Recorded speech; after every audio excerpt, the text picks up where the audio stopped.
22 22 10 10 hello சொல்லுங்க ஐயா. 22 10 1981 madam. 1981. பிறந்த நேரம்? பிறந்த நேரம் வந்து 6:15 AM. 6:15 AM. ஆமா. பிறந்த இடம் ஐயா? ஊர் வந்து ராஜபாளையம் மேடம். ராஜபாளையம். Yes. ராசி நட்சத்திரம் சொல்லுங்க ஐயா. ராசி வந்து கடகராசி ஆயில்ய நட்சத்திரம் மேடம். கடக ராசி ஆயில்ய நட்சத்திரம். ஆயில்ய நட்சத்திரக்காரங்க நிக்க மாட்டீங்க போல் தெரியுது. ஆயில்ய நட்சத்திரக்காரங்க வராதீங்கன்றேன். அப்படியும் வந்து சார் வணக்கம் சார். வாழ்த்துக்கள். நல்லா இருப்பீங்க, ரொம்ப நல்லா இருப்பீங்க. இப்போ சந்திரதசையில் சுக்கிரபக்தி ஜனவரி மாதம் ஆரம்பிக்க போகுது. இந்த சந்திரதசையில் சுக்கிரபக்தி வந்ததுக்கு அப்புறம் தான் உங்களுக்கு நிம்மதி வரும். ஆயில்ய நட்சத்திரம் படாத பாடு பட்டுக்கிட்டு இருக்கேன், ரோட்டில் திரியிறீங்க. ஆமாம் சார், ரொம்ப கஷ்டப்பட்டு புருஷன் மட்டும் 2 வாரமா பிரிஞ்சு தான் சார் இருக்கும். ஏங்க நான் ஒவ்வொரு வீடியோலையும் அதை தான் பேசுகிறேன், ஒவ்வொரு ராசி பலன்லையும் அதை தான் எழுதுகிறேன். ஆயில்ய நட்சத்திரம் இப்படி தான் இருக்குது, ரோட்டில் தெரியுது, பொண்டாட்டி இல்லை, புள்ள இல்லை, ஆளுக்கு ஒரு பக்கம் கிடக்குன்ற அதை நிரூபிக்கிற மாதிரி தான் ஆயில்ய நட்சத்திரமாக தான் வரீங்க. போன வருஷம் இதே லைவில் பூச நட்சத்திரமாக வந்துக்கிட்டு இருந்தது. ஜோசியம் உண்மையை நிரூபிக்கிறதுக்கு இந்த அஷ்டமச்சனி ஜென்மச்சனியே போகிறோம். போன வருஷம் ஃபுல்லாக லைவை பாருங்கள், எல்லாரும் பூச நட்சத்திரமாக பேசுனாங்க. அடுத்த வருஷம் ஆயில்ய நட்சத்திரமாக வருவாங்கன்னு போன வருஷமே சொன்னேன். இந்த இப்போ வர்றதெல்லாம் ஆயில்யமாக தானே வரீங்க. ஆமா ஆமா சார். ஏப்ரல் பயமா இருக்கு சார், டைவர்ஸ்க்குலாம் போயிடலாம்னு வீட்டுல எல்லாம் சொல்லிட்டு இருக்காங்க சார். ரொம்ப ப்ரெஷர் பண்றாங்க, எனக்கு பயமா இருக்கு சார். என்ன செய்யணும் எனக்கு தெரியல. நான் இந்த விஷயத்தில் ஒன்றும் சொல்ல முடியாதுங்க. ஒரு நிலையில் வந்து டக்குன்னு பளிச்சுன்னு சொல்கிறதுக்கு மனைவியோட ஜாதகம் குழந்தைகளுடைய ஜாதகமும் வேணுங்க. போன நேயருக்கு நான் பளிச்சுன்னு சொல்லிட்டேன். ஏன்னா குருதசை சுக்கிரபக்தி வர்றதுனாலையும் சிம்டம்ஸ் ஜாதகத்தை பற்றி எல்லாம் இதாக இருக்கிறனாலையும் அவர் மனைவியை பிரிவார்னு சொல்லிட்டேன். ஆனால் உங்களுக்கு இப்போ சந்திரதசை நடக்குது, சந்திரதசையில் சுக்கிரபக்தி நடக்குது. சந்திரதசையில் சுக்கிரபக்தி, சந்திரன் தேவரை சந்திரனாக இருந்தாலும் சூரிய சந்திரர் கேந்திரத்தில் அஷ்டமி நவமி திதியில் பிறந்திருக்கிறீங்க. சுக்கிரன் வந்து 2ஆம் இடத்துல வலுத்து இருக்கிறாரு. 2ஆம் இடத்தை சுக்கிரன் செவ்வாய் மட்டும்தான் பார்க்க, செவ்வாயும் சனி பார்த்தாலும் கூட அவர்கள் சுபத்துவமாக இருக்கிறாங்க. சுக்கிரபக்தியில் நீங்கள் சேர்ற மாதிரி தாங்க இருக்குது. அஷ்டமி சனி முடிஞ்சவொன்னே சேருவீங்க. சரிலாமா சார், எதுவும் பிரச்சனை வராது. ஏன்னா எனக்கு ரொம்ப டிப்ரெஷனா இருக்கு சார், என்ன செய்யணும்னு எனக்கு தெரியல. உங்க வீடியோ தான் நான் ஜோசியம் கத்துக்கிட்டு இருக்கேன் சார். உங்க இதை பார்த்து ஆன்லைன் கிளாஸ் பார்த்து படிச்சுட்டு இருக்கேன். எனக்கு ரொம்ப பயமா இருக்கு. வீட்லயும் இவ்வளவு தூரம் பிரிஞ்சு இருக்காங்கடா, 2 வருஷம் ஆச்சு, டைவர்ஸ் ஆனா டைவர்ஸ் பண்ணிட்டு போ, 48 வயசு ஆச்சு, இதுக்கு மேல கல்யாணமும் 5 வருஷம் பிரிஞ்சிருந்த புருஷன் பொண்டாட்டி சேர்றதெல்லாம் எங்கே பார்க்கறது? அஷ்டம சனினா பிரிஞ்சிருக்கத்தான் செய்யும். அஷ்டம சனியில் தான் யார் நல்லா இருக்கிறாங்கன்னு சொல்கிறேன். ஆயில்ல உலகத்திலேயே ஜோசியத்தை உண்மைன்னு தெரிவிக்கிறது கடகராசிக்காரனும் கும்பராசிக்காரனும் அடிக்கடி சொல்கிறேன்.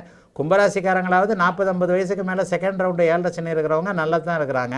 நீங்கள் அஷ்டம சனி வயசு வித்தியாசம் தெரியாமல் பாதிப்புகளை கொடுக்குமே. 2 வருஷம் பிரிஞ்சிருக்கிறீங்களா, இப்போ சுக்கிரபக்தி வந்தவொடனே உங்களுக்கு இணைப்புகள் இருக்கும். சரி சார், சரி சார். தொழில் எப்படி சார் இருக்கும்? எனக்கு வந்து பாத்தீங்கன்னா அந்த இது மாதிரி கால சர்ப்ப தோஷம் சொல்றாங்க சார், அதெல்லாம் உண்மையா சார்? ஏன்னா ஜோசியம்ன்றது கால சர்ப்ப தோஷம்ன்றது எவ்வளவு பெரிய அதுக்குள்ள லாக் ஆயிருக்கு. கால சர்ப்ப தோஷம் இருங்க கால சர்ப்ப தோஷம்ன்றது எவ்வளவு பெரிய தப்பு. யாரோ ஒரு குருட்டாம்போக்கு ஜோசியர் சொல்லிட்டு போனதுன்னு எத்தனை வீடியோ போடுறேன், எத்தனை இது போடுறேன். கால சர்ப்ப தோஷத்தில் 35 வயசு வரைக்கும் நல்லா இருக்க மாட்டார். அப்படி நீங்கள் உங்களுக்கு 40 வயசு ஆகிப்போச்சு, ஏன் நீங்கள் 40 வயசு வரைக்கும் நல்லா இல்லை? ஆமாமா, நான் ஆமாக்கா நல்லா இல்ல சார், ரொம்ப கஷ்டம் தான் சார் பட்டேன். கால சர்ப்ப தோஷம் பரவாயில்ல, நல்லா தான் இருந்தேன். கால சர்ப்ப தோஷம் மறுபடியும் எனக்கு இந்த மாதிரி பிரச்சனை வெயிட். ஜோதிட மூல நூல்களில் குப்பைகளான இடைச்சொல்கள் ஏராளமாக இருக்குது. அதில் ஒன்று அந்த கால சர்ப்ப தோஷம். சும்மா வாய்க்கு வந்தது நானும் எங்காத்துக்காரரும் கச்சேரிக்கு போகிறாருன்ற மாதிரி நீ தான் புஸ்தகம் எழுதுவா நானும் தான் எழுதுவேன்ட்டு ஏகப்பட்ட ஜோசியர்கள் இங்கே எழுதி வச்சுட்டு போன குப்பை தான் 90% இருக்குது. காலசர்ப்ப தோஷமும் கிடையாது, ஒன்றும் கிடையாது. காலசர்ப்ப தோஷம் என்பது 35 வயசு வரைக்கும் சொல்லிட்டு அடிக்கும் அப்படி இப்படின்னு சொல்லப்பட்ட கட்டுக்கதைகளை நம்பி எதையும் நினைக்காதீங்க.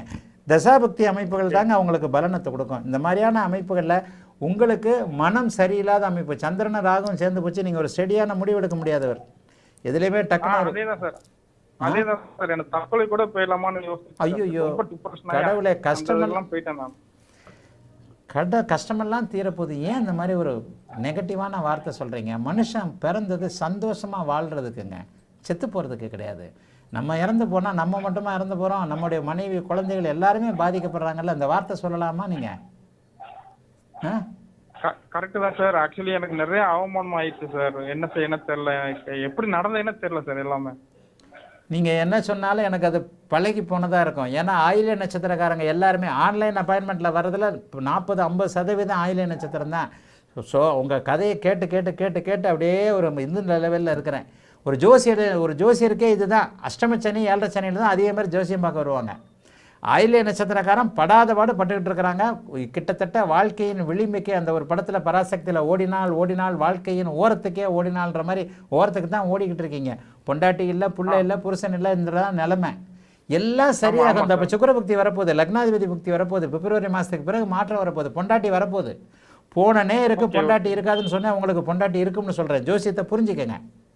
சரி சார், சரி சார். உங்களுக்கு 7ஆம் பாவகம் அப்படி ஒன்றும் பெரிய அளவில் கெட்டு போகலை. ராசிக்கு 7ஆம் பாவகமும் லக்னத்திற்கு 7ஆம் பாவகமும் நல்லா தான் இருக்குது.